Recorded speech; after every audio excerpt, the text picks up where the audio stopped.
Guys, ituturo ko po sa inyo kung paano po mag-dismantle ng doorknob. Halimbawa, nasa bahay lang po kayo, tapos hindi kayo marunong magpalit ng doorknob nyo, halimbawa nasira. Kayang-kaya nyo po yon. Sundan nyo lang yung tutorial ko kung paano ko ginawa.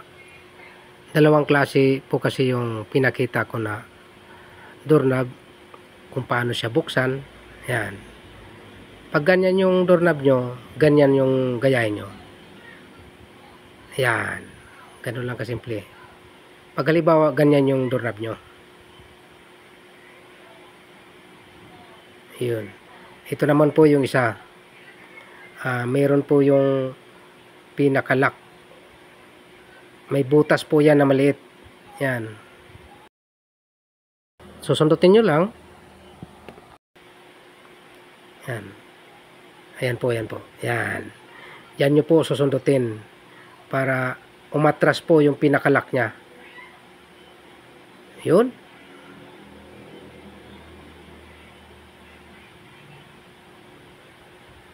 Ayun. Tanggal na. Tapos yung takip nya, may parang thread dyan. Yan. I-twist mo lang yun. Ikutin mo hanggang sa matanggal. Tapos makikita nyo po yung butas nyan. Yan. Paghigpit nyan. Tapos may makikita kayong dalawang tornilyo. Tanggalin nyo yan para mabuksan nyo.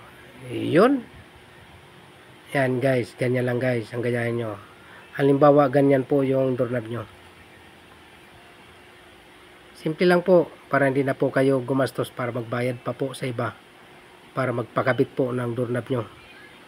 Kahit kayo lang po sa bahay, kayang-kaya nyo yan. Thank you for watching.